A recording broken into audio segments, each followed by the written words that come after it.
This is CBS News Bay Area with Juliette Goodrich. Hi, I'm Sarah Donchie, and today for Juliette, we do want to start off in Napa, where the first wildfire of the season led to some evacuations. It started around 2 p.m. at Coombsville Road and Jacks Lane near Silverado Middle School. Kelsey Thorud has been out there today this afternoon. She has more on what witnesses saw and heard just ahead of that fire breaking out.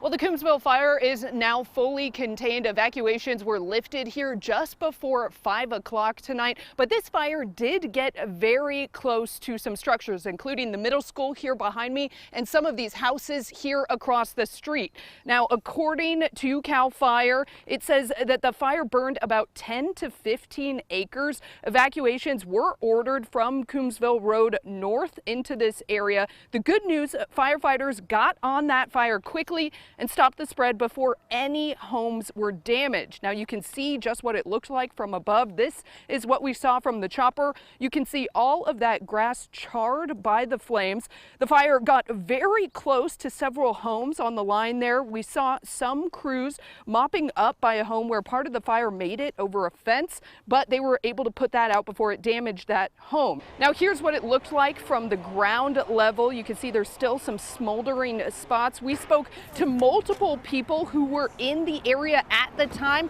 who said that they heard a loud bang right before the fire started. I heard a loud boom, just one loud boom. Could have been fireworks or an explosion. They started coming down here and it was one fire truck after another and the police and an ambulance. I was on a job on Coombsville and I just heard a bang. It was a firework, and then me and my boss saw smoke. It was small at first, but then it got bigger and it worked just what the wind started blowing it up over the hill. Okay, that could have been substantially worse. Yeah. We're grateful for that. But, you know, every time we get to this time of year, this is what we start to see. And thankfully, the firefighters were very aggressive with this. And they were helped more or less by the weather conditions today because the winds weren't that strong and other factors were helping too. Let's start with the winds, which currently are below 20 miles an hour for almost the entire Bay Area. There are some stronger gusts right now at Travis Air Force Base, but the strongest gusts around Napa at the time the fire was at its peak were around 20 miles an hour. And it's been an onshore wind, which carries some moisture and cooler temperatures. The lower the temperature, the higher humidity levels, and those weren't a problem either. Right now, the lowest humidity levels are over 50%. Earlier today, those lowest humidity levels were still over 40%. We really look for humidity lower than 20% before the fire danger really escalates. So it has everything to do with illegal fireworks and dry fire fuels. And that's one of the factors that our fire danger index incorporates. Fire fuel dryness, temperature, wind direction, wind speed, humidity, and just the dryness of the fire fuels. That contribution was enough to highlight some trouble spots for inland parts of the Bay Area today. But we're staying below the halfway point on our 0 to 10 scale. And that's going to be the case for the next couple of days as that onshore breeze continues to deliver at least some moisture to even inland fire fuels, especially the higher elevations where they tend to dry out even faster. But still, the grass is so dry in particular that we have to continue watching for these fires as they will continue to be an issue for the next several months. Again, the moisture that we had over the winter was nice, but all the grass grew quickly, and now it hasn't had any rain for the past couple of months, and the little bit of fog that we get doesn't add a whole lot. We'll keep an eye on it, and we'll talk about a little bit of a warm-up in store by next week, which will add some more complications to the mix in just a few minutes. But time to plan and prepare. Yep. So thanks for the warning. Okay, we still don't know officially what caused this fire in Napa County today, but fireworks are always a big concern around this time of year, even after the 4th. That was obvious all across the Bay Area last night and into today. Firefighters were racing last night from call to call, trying to put out as many fires as they could as people were setting off illegal fireworks.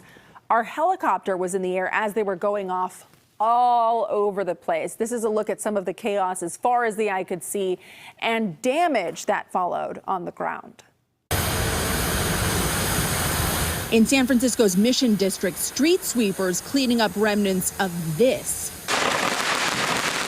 Rowdy celebrations that included all types of fireworks being set off in the middle of 25th Street last night.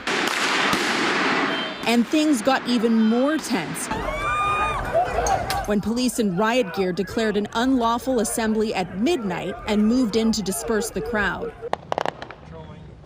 In Contra Costa County, illegal fireworks were popping off even before night fell. Our Betty Yu rode along with Confire on what turned out to be a very busy night. The department responded to 58 fires, 50 of those possibly tied to fireworks, including this one on 8 and D Streets in Antioch.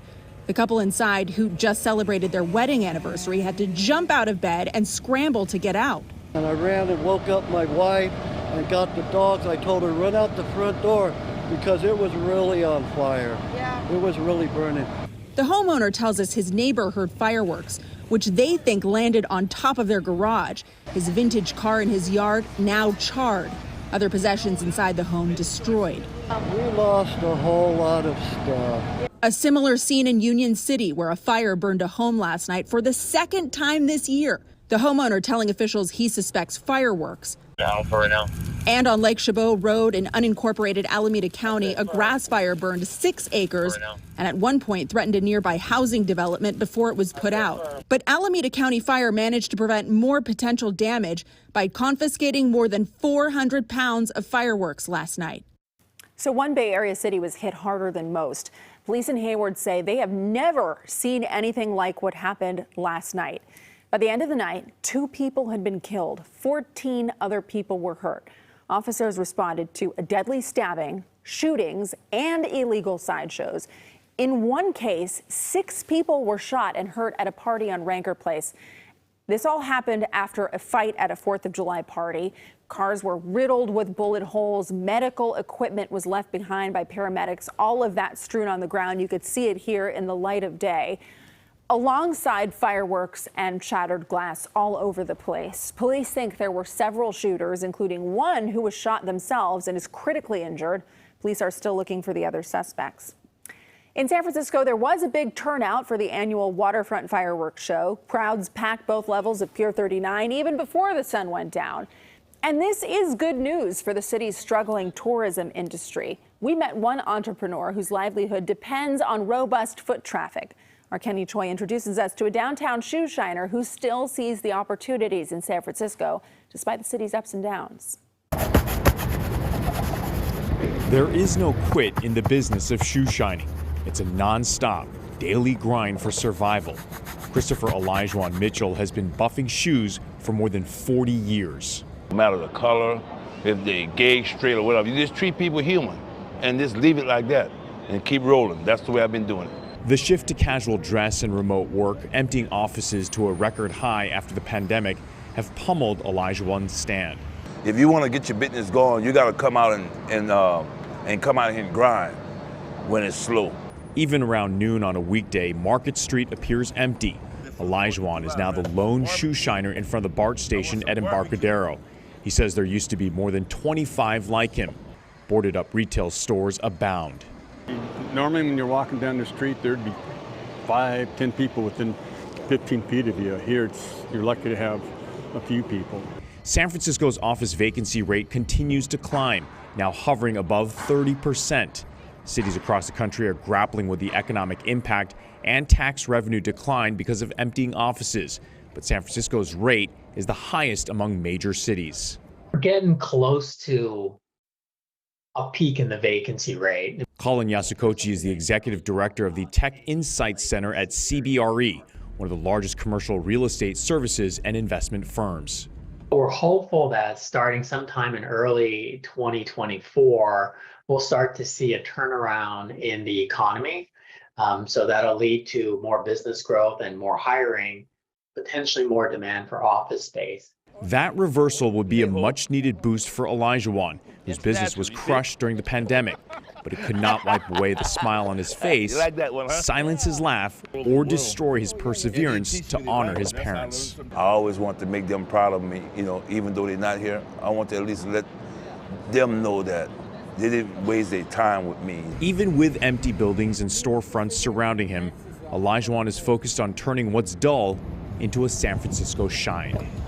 So he could see more business coming his way, but maybe not right away.